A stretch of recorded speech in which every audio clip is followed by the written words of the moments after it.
you know, it's nice that you want to be all with the family and watch these TV shows, things like that. But as the mother is looking outside and sees literally a war zone outside her house, why aren't we leaving, people? Why are we staying there and watching? I mean, my goodness. I mean, it's almost like being in the hood. It's like, well, we got to sit on the floor and watch TV because of the gunshots. I'm like, no, bro. I'm saying, why can't we just? You got to get out of there. I'm saying, I ain't sitting there trying to watch Dick Van Dyke during a war zone outside.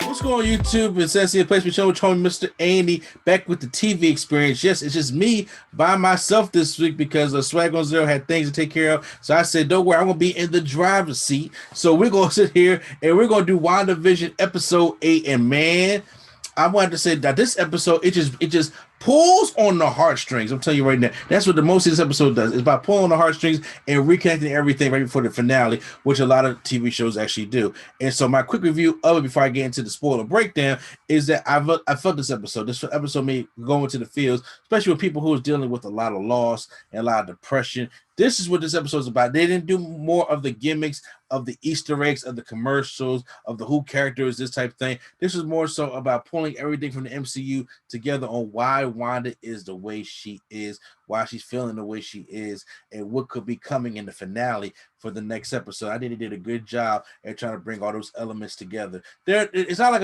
a lot of action stuff like that that's going on, but a lot of people may not like that. But me personally, I'm good. I like storytelling. So guys, that was my breakdown. This episode gets a damn near perfect from me. I give it about an A. I don't give it a complete Nerdgasm like I've been doing the last couple episodes, but I do give it a damn near perfect on that one. So that's why I can't wait for the finale. But right now, we're about to get into the spoilers. So make sure if you guys have not seen WandaVision episode 8, you guys stay away from this section and then you come back and check this thing out. So guys, we are in WandaVision episode 8, right before the finale. And we're starting off with the Salem witch trials. For the Salem witch trials that happened back in the 1400s. I believe it was 1400s that happened when they used to burn witches at the stake. But this time we see Agatha Harkness at the stake, but it's that she's surrounded by other witches for a crime that she committed. And as the other witches try to take her of her power, destroy her, we see the purple ambiance of her come out and actually suck the life force from these other witches. But her mother that is trying to kind of destroy her. She's wearing a certain kind of crown. The crown is it kind of resembles the Scarlet Witch crown or something like that. It's a kind of crown, but she sucks out her mother's life force and takes a pendant, which is the pendant that we have seen Agatha Harkness have in all the episodes. Which then we get at the Harkness where we left off in episode 7 of having Wanda all tied up, and she wants to know basically where is Wanda getting all this power from? How is she able to take out a whole community like she can, as she's sitting there making spells, creating animals and birds and stuff. So as Agatha is trying to figure out what moment gave Wanda this kind of power, we kind of get a Christmas story kind of walkthrough. If anybody see the Christmas Carol walkthrough, anybody read Charles Dickens' A Christmas Carol, and there's been countless movies about it. But Charles, of course, we see Ebenezer Scrooge go through the three ghosts of night, where we can see the past, the present, the future. Well, Agatha is taken through Wanda do different various parts of her life to see where it actually happened, where this power became so huge that to the point where she's able to do what she's doing in Westview. So we start off we're in Sokovia, and then her dad comes and brings her. He comes back in, and her mother reveals a suitcase full of course, you have TV shows such as I Love Lucy and Bewitched and all the stuff that we were seeing throughout the whole season of Wanda. First question I have though, were DVDs around back then? Because if Wanda, let's see how old she is, DVDs weren't really getting popping until like the early 2000s, like late 90s, early 2000s, because even early 2000s, we still had some VHSs. And I'm like, bro, them seasons, they sell now. I'm just like, I'm trying to think we got the season. The reason why I asked that is because her dad pulls out Dick Van Dyke. I have that Dick Van Dyke box set. Okay, it's downstairs in my house right now. The exact same way it comes in the little television that opens, stuff like that. I have that season. Okay, and then my mother has watched it to death. And so Wanda says she wants to see season 2, episode 21. We go do the research of that. That's a show with Dick Van Dyke, and she's a sci-fi movie, and about these walnuts, stuff like that. And then also you get like a Twilight Zone style episode where all he's seeing is these walnuts going around. So it's a cool episode. If you're into Dick Van Dyke like I am, I recommend you guys go and check it out. But as they're watching this, all of a sudden we see an explosion. But real quick, before I get to the explosion, I have to sit there and say, it's nice that you want to be all with the family and watch these TV shows, things like that. But as the mother is looking outside and sees literally a war zone outside her house, why aren't we leaving, people? Why are we staying there and watching? I mean, my goodness. I mean, it's almost like being in the hood. It's like, well, we got to sit on the floor and watch TV because of the gunshots. I'm like, no, bro. I'm saying, why can't we just... You got to get out of there. I'm saying, I ain't sitting there trying to watch Dick Van Dyke doing a war zone outside. But neither here or there, we have the Stark missile that comes right into their home, and we see the little flashing light, which is a reminiscent of the toaster flashing light that we saw as well. But however, Wanda said there's no place to go. For some reason, her parents are destroyed, but the TV's still playing with Dick Van Dyke on there. And she reaches out, and it looks like she's trying to touch the missile, which is very reminiscent of Magneto in the first X-Men movie, realizing his powers of trying to get away from the concentration camps and ripping the gate. So it shows that there is some things that she was tangling with. It wasn't just that the bomb didn't go off. Maybe she was helping the bomb not go off for 2 days, and which shows that all her powers didn't come from her in the lab, that Wanda is a mutant.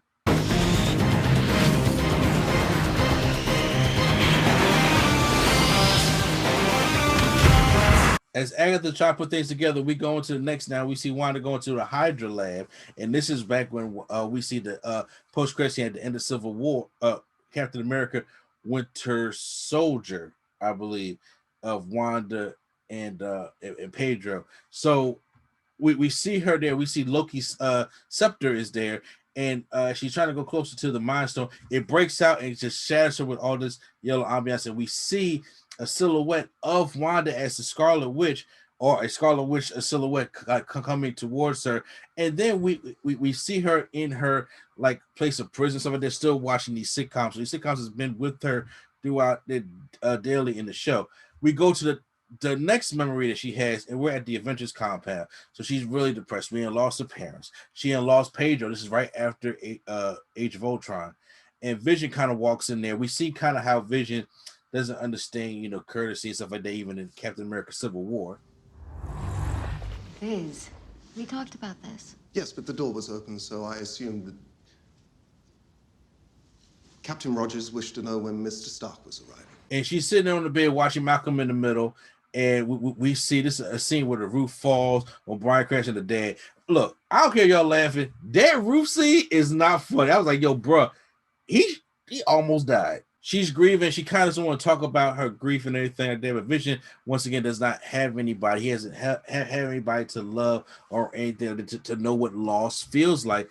But he does drops a bombshell line on her. What is grief, if not love persevering? That right there gets you in the field, especially if you've been dealing with loss and hurt, which we all have dealt with in 2020 alone. Because somebody either knows somebody or knows somebody that died from COVID in the year. That's how much it has reached out in this community. Even not just even COVID, just died in general from anything that's going on in the world right now.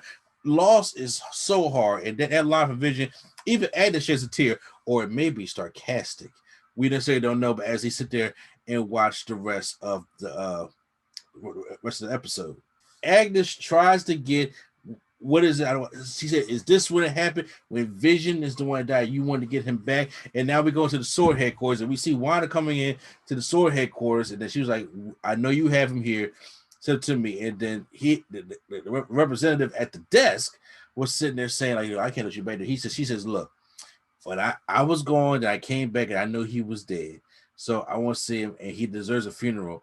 He deserves that at least. I deserve that." So then he gets a call from Hayward saying, send her in the back.